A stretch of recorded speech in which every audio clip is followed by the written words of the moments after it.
Birds 365, week 17 in the NFL. And Eagles haven't locked up anything other than a playoff spot. How will Sunday play out? Where do we sit? We head to Delco to talk to our buddy from the Delco Times, Bob Grotz. It looks like you got a haircut there, Bob. You're looking good, pal. Yeah, hey, it won't be long. I'll be the third back. There we go. You're catching up to us, huh? It won't be long. You still got a hell of a lot more than either of us do. Yeah, but, to get ahead of the show a little bit, they're going to clinch this weekend. No doubt in my mind. And who was going to lead them to that clinching, Bob? Who was going to start at quarterback? It's going to be Jalen Hurts. Wow, all right. You think Hurts going to play, huh? That whole scene yesterday, I can appreciate, them the Eagles kind of trotting Hurts out there to throw. But I've been thinking about that. I don't think they would even have put him out there unless he was going to play. So if there's no setback, and I can't envision any type of setback, I think he's going to go out there and play. They're going full board when it comes to competitive advantage. Here's how I think, which just makes it strange. You're right. The concern to me is he didn't participate in the ball security drill. But if you want to take it another step, they could be trying to fool the media to say he didn't take part in the ball security drill for the Saints, and then he shows up and he plays for the Saints. So there's a number of levels you can go.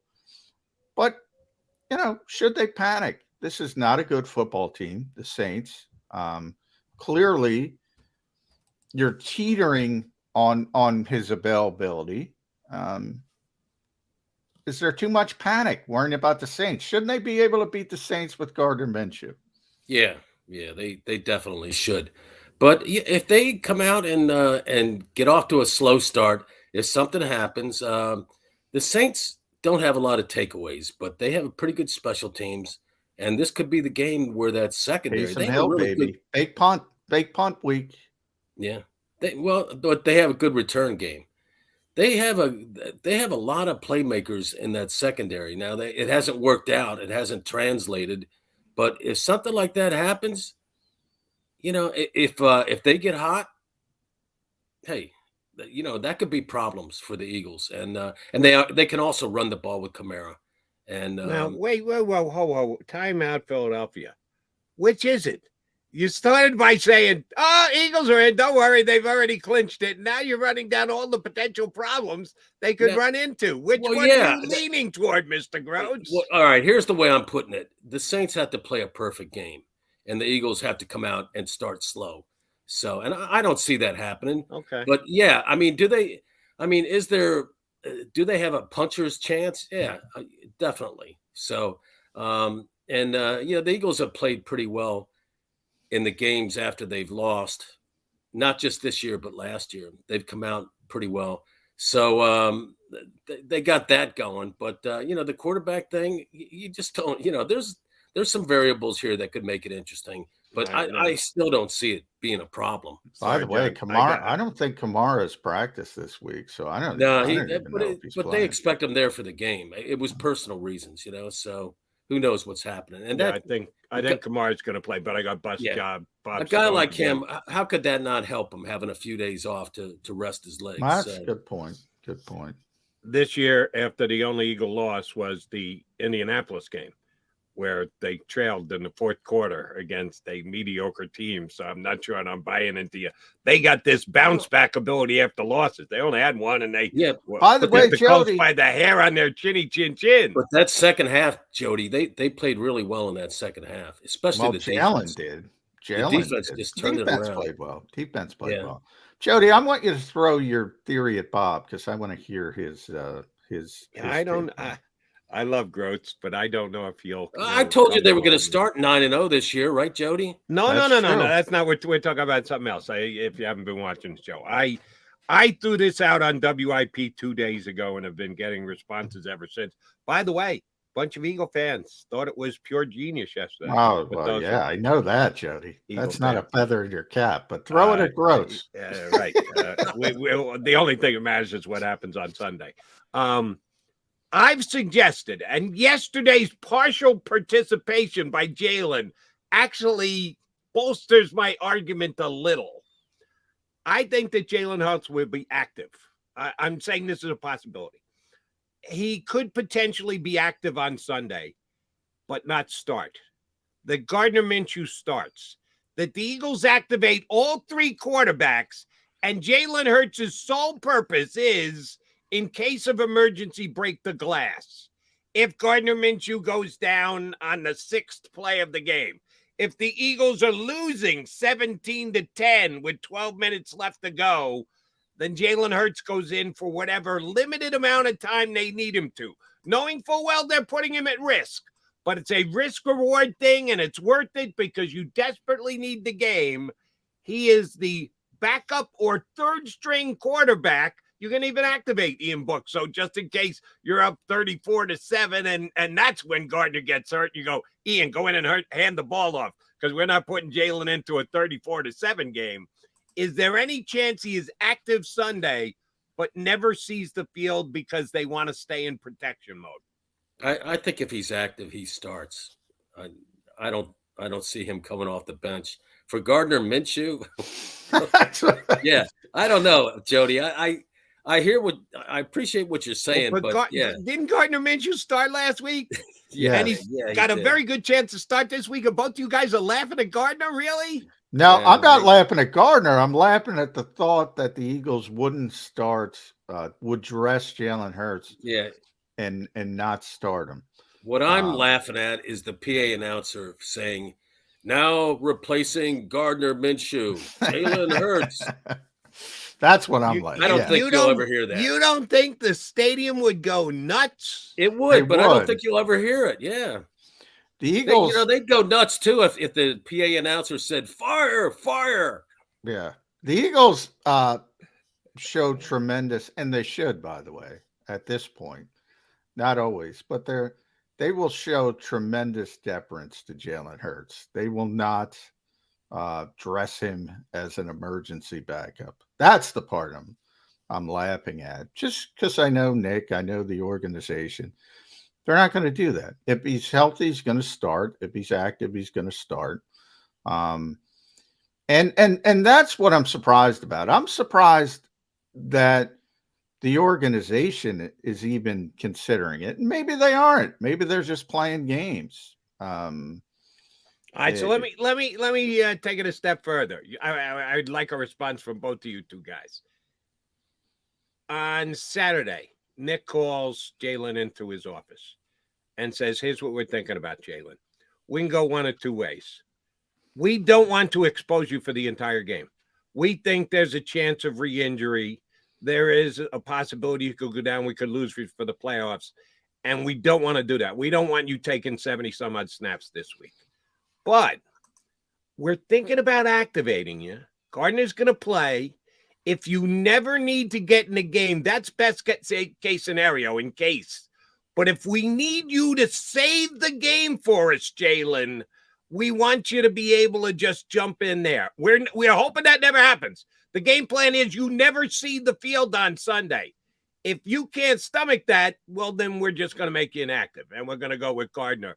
Which would you rather do, Jalen Hurts? Jalen Hurts, Grotz first. I'm asking you to play Jalen Hurts. What would be your response to Nick's plan if he laid it out like that? Yeah, I would have a problem with that. Why wouldn't you have him go out there, Jalen Hurts, and get you the big lead and then sit down? Wouldn't that make more sense? He goes out there and he scores on his first 5 possessions, and it's 30-7 or 30-6 or whatever. And then in the second half, you send him out for the first series, and then after that, Gardner Minshew takes over. I mean, that would be more realistic, seem more realistic to me, that he doesn't play a full game. But bringing him in, rallying him, bringing him in out of the bullpen. No, that would be that. I think John's right. I don't think that's the way they would. You gave us a good analysis there, but you didn't come close to answering my question. You're Jalen Hurts. The coach proposes this to you and says, Jalen, which would you prefer, being our superhero potential save the day guy or being our inactive quarterback who stands on the sidelines in civvies. Those are the two choices. Which one do you want, quarterback? Take the business decision, and deactivate me. Really? Yeah. See, I think in that type of scenario. And by the way, I don't think. Let me just state, I don't think Nick Sirianni in a million years would do that. He would never. He wouldn't. If never he did, like if he did, I think it would be the start of the fracture of a very good relationship. Number one, but yeah, Jalen would play because Jalen guy would cop an attitude about that, huh? Jalen, well, he's a human being. He'd say, "Why don't you start me?" He goes, "No, you gotta.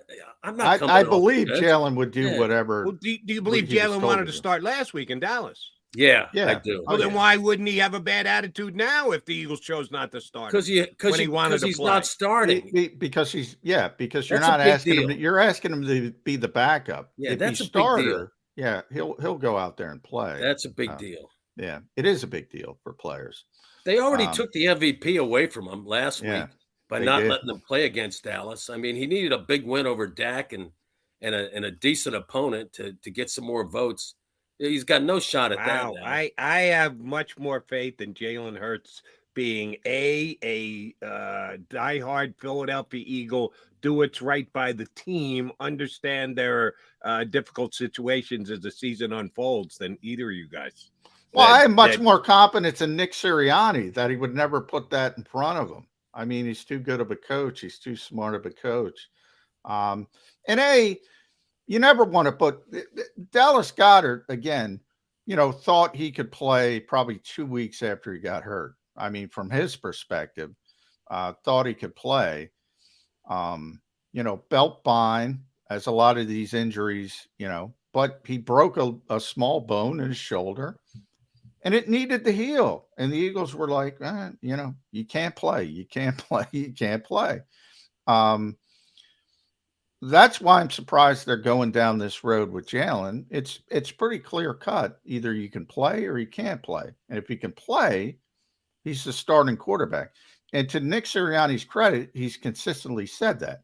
He said it after the game when some knucklehead said he was, I don't want to say disrespecting Gardner Minshew after a good game. And he said, Jalen's our quarterback. If he's healthy, he plays. He plays. If he's cleared, he plays. It's simple. It's black and white. He's the quarterback. He's could have been the MVP of this league. If he's cleared by the medical people, he's the starting quarterback. That's the only question. Will he be cleared to play by Sunday? That's the only question. And you say cleared by the medical people. I don't. I think the Howie. Yeah, I think that's the decision. I swear to God.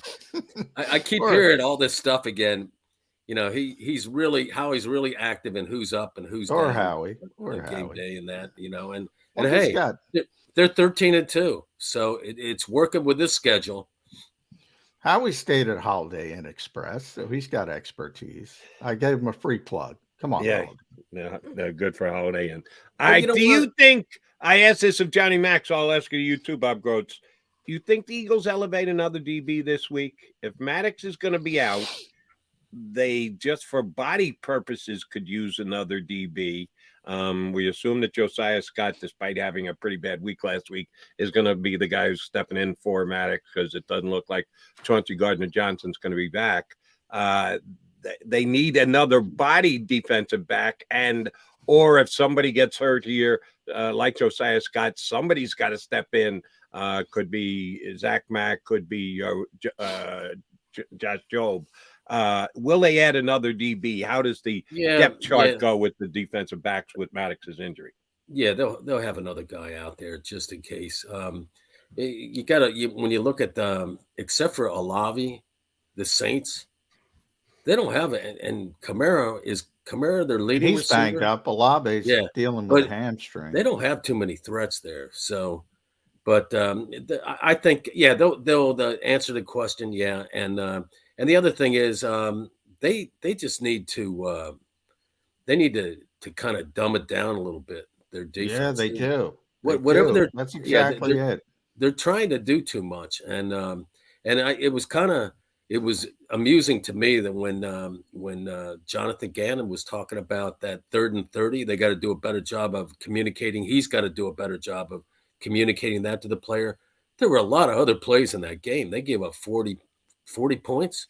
Yeah, there were a lot of plays. It wasn't just that. So I think maybe they dumb it down a little bit, make it a little bit easier for these guys to grasp. And but exactly what I said. Great minds think alike, Bob Grotz. And you can't expect Josiah Scott to do what Avonte Maddox does. You can't expect it. It's silly. No. And that pass rush is really going to come. I mean, at home with don't forget, it's going to be so loud there. You get another split second to get off the ball. It's going to be crazy. Andy Dalton is a statue. I don't care if you put the other guy back there. I'm going +5 in sacks. The stat everybody wants. I'm going +5. Over under is going to be 5. And they will set, by the way, the franchise record for sacks. If they need one more to tie it. Right.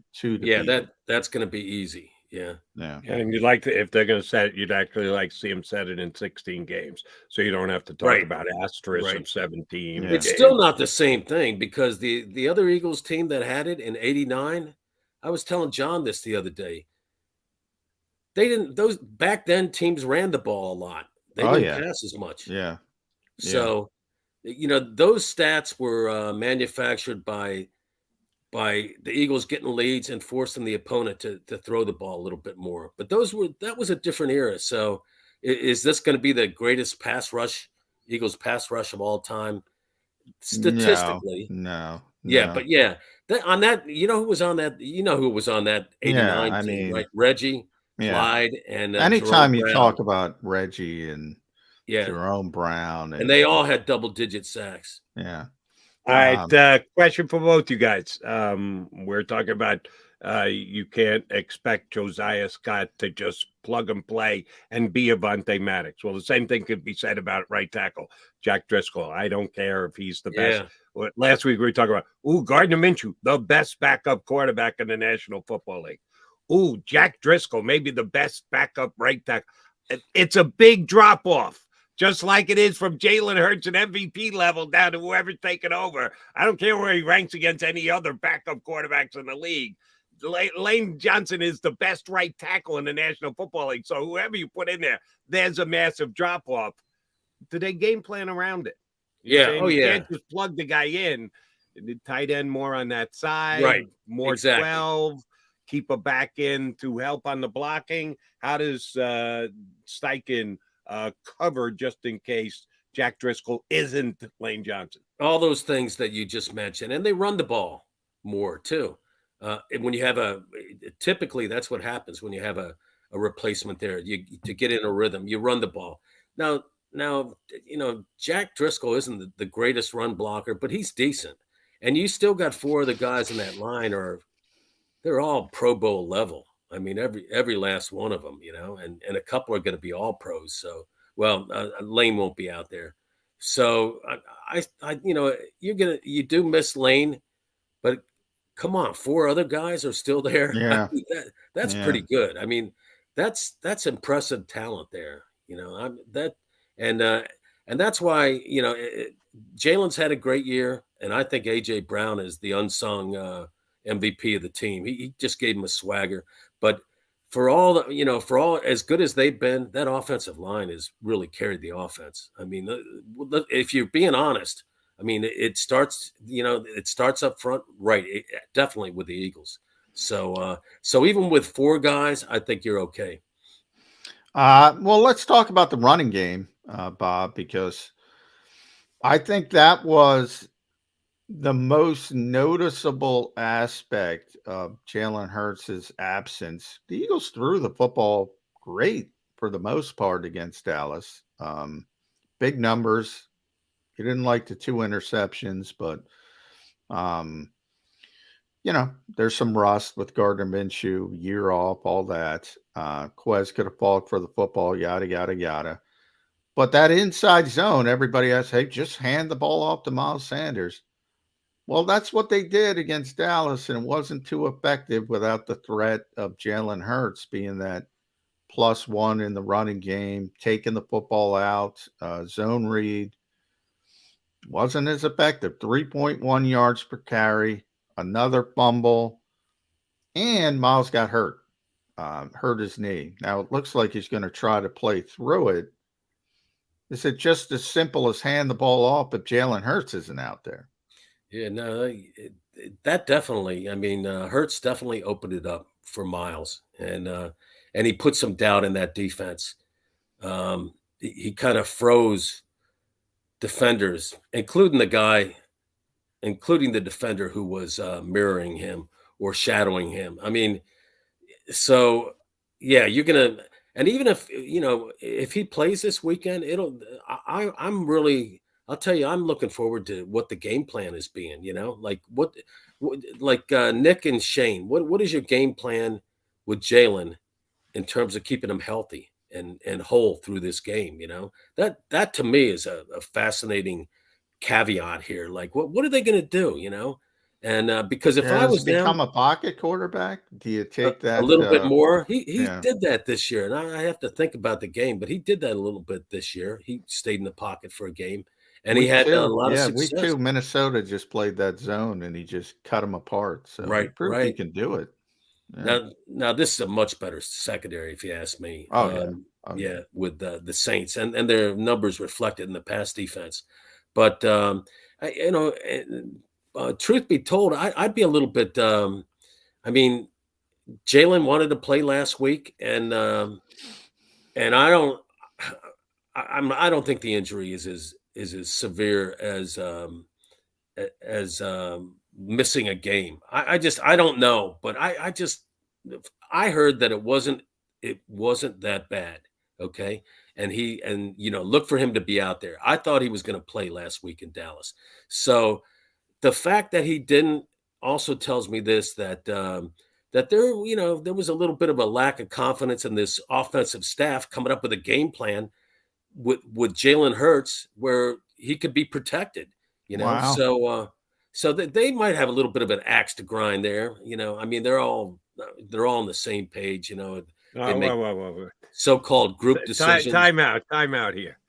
So you're saying someone other than the coaching staff made the decision last week. Oh, yeah, that definitely. Jalen wasn't playing, and they did so because they didn't have confidence in the play calling. They lacked a little bit of confidence that would also protect Jalen. Really, you're going there? Yeah. Exactly. By the way, this is why I don't like the running. This is why I don't like how the Eagles handle injuries, because they think they're being smart with all this clandestine nonsense, but it just creates more uncertainty. And we're going down the path of, is it Howie? Is it the medical staff? Is it the coaches? Are they trying to protect Jalen Hurts? Could he play against Dallas? Could he not play against Dallas? I think they hurt themselves by the way they act with this competitive advantage nonsense with these injuries. Because you have fans out there who think Jalen Hurts could have played or think Jalen Hurts can play this week. And one Bob Grotz. Yeah, I'm not a fan, but Bob Grotz is raising his hand saying, got me into that. I'm not a fan per se, right? Remember when Darren Sproles tore his hamstring, Bob? Yeah. And they told everybody for weeks, oh, he's got a little hamstring injury. And all of a sudden, 2 weeks became 3 weeks and 4 weeks and 5 weeks and 6 weeks and 7 weeks. And there were fans out there saying Darren Sproles is not trying. Darren Sproles, who might be the hardest working guy in the weight room you've ever seen, is not working hard to get back to play. You create this blowback narrative when you're not being honest. I think the Eagles not being honest creates all these different avenues and all these different tentacles.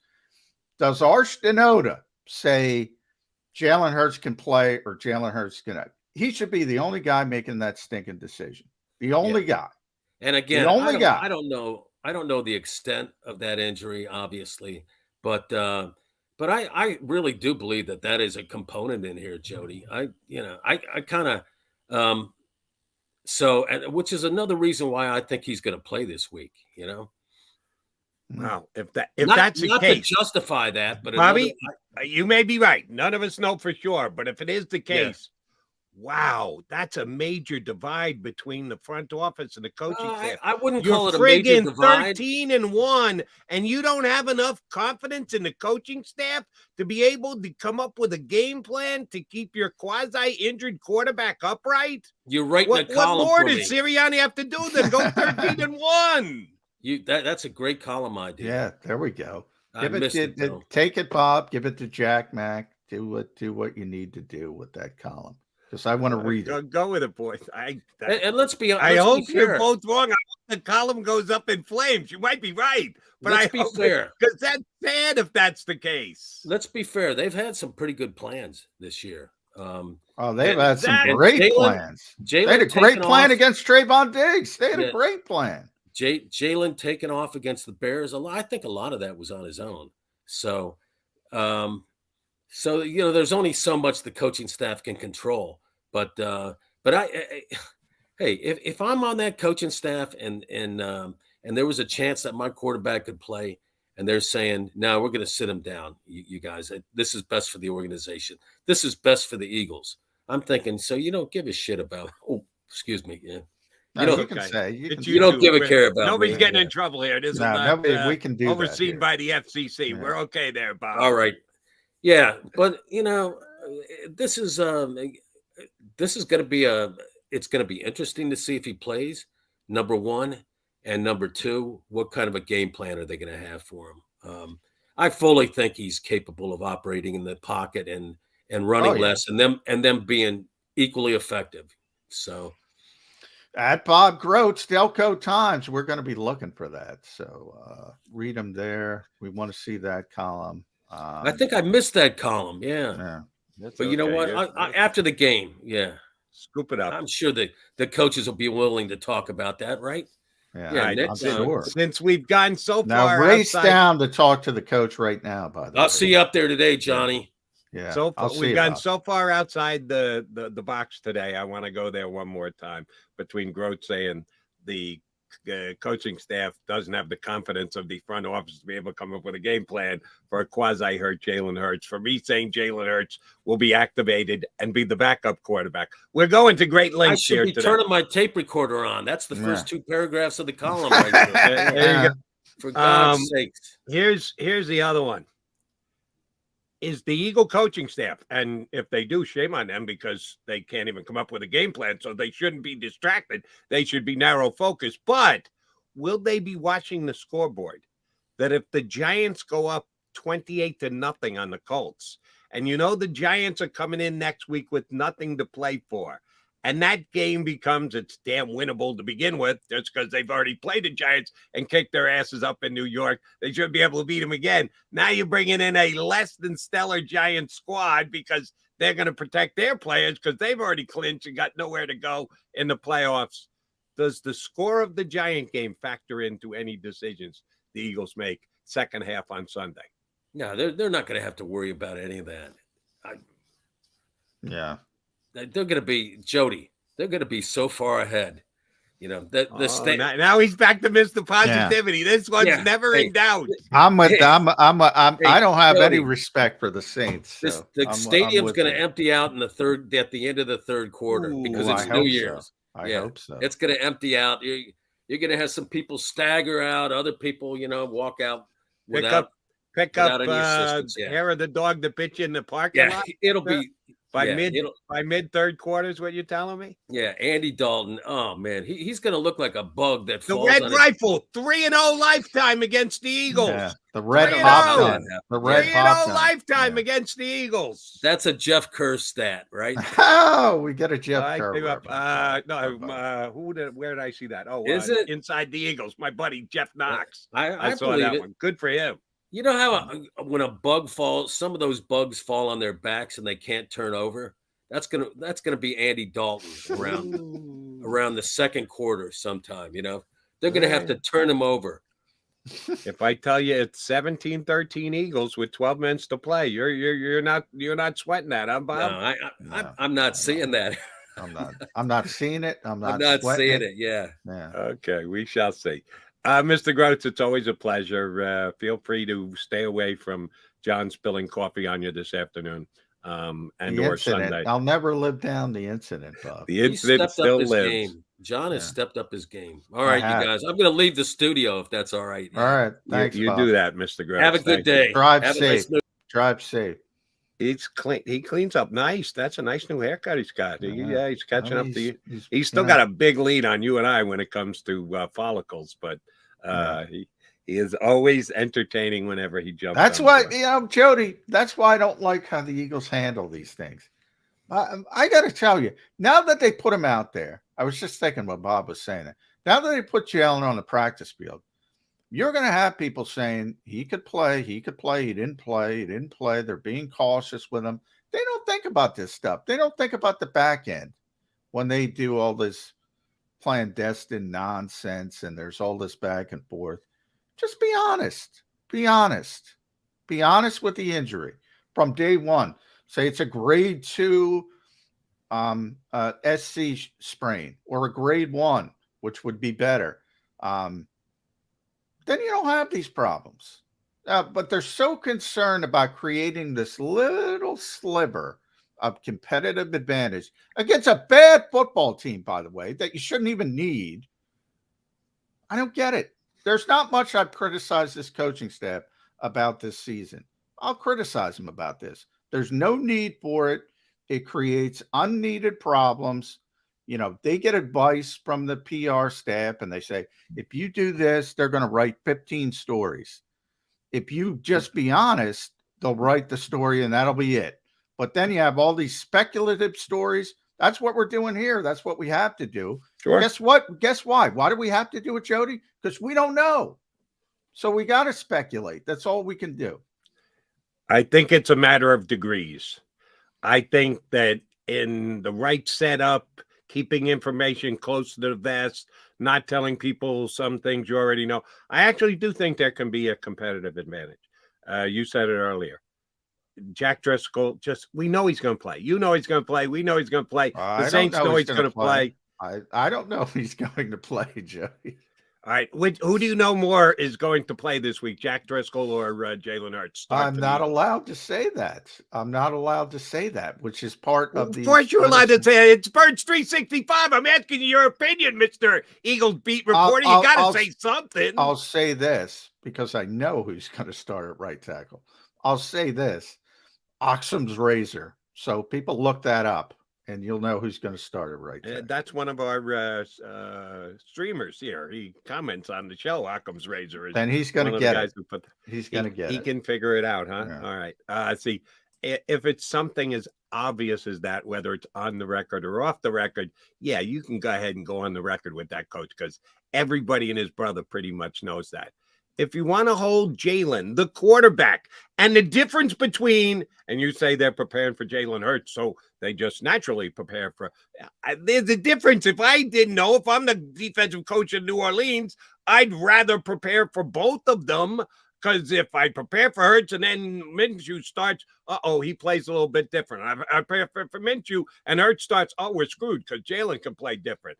There is a spot where competitive advantage, I think, can work for a coach. And I don't mind Sirianni playing to it, but he takes it to outrageous levels that both you and I get annoyed by. So on that, we agree. All right, J-Mac, before you exit stage right, you need to go on the record and give us a pick on the Saints and the Eagles on Sunday. Yeah, I think the Eagles win the game relatively easily. I think, the Saints offense isn't capable of keeping up with even a Gardner Minshew-led offense that the Eagles proved they can move the football already with Gardner Minshew. I don't see why that changes. The Saints defense is pretty good. It's not certainly a bad defense. But the Eagles have proven they can move the football on just about anybody. They just are gifted. And Lane Johnson's not going to be there, and I get that. So maybe there's a few more hiccups than normal.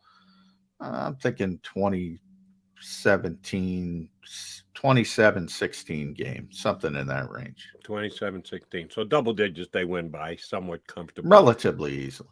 That makes sense to me. Johnny Mac, thank you much. You and I be back here on Monday, all right, bud? All right. Happy New Year. Last show of the year. Happy New Year to you, McMullen. Yes. And January 1st, Eagles 2023 begins. And we will try not to screw it up as badly in 2023 as we did in 2022. Let's see. We're up to 437. We'll sneak in another 200 shows next year, unless they fire one or both of our asses between now and then. More likely to be me. All right. J-Mac, Happy New Year, bud. Thanks, Jody. Appreciate it. Thanks, Tone.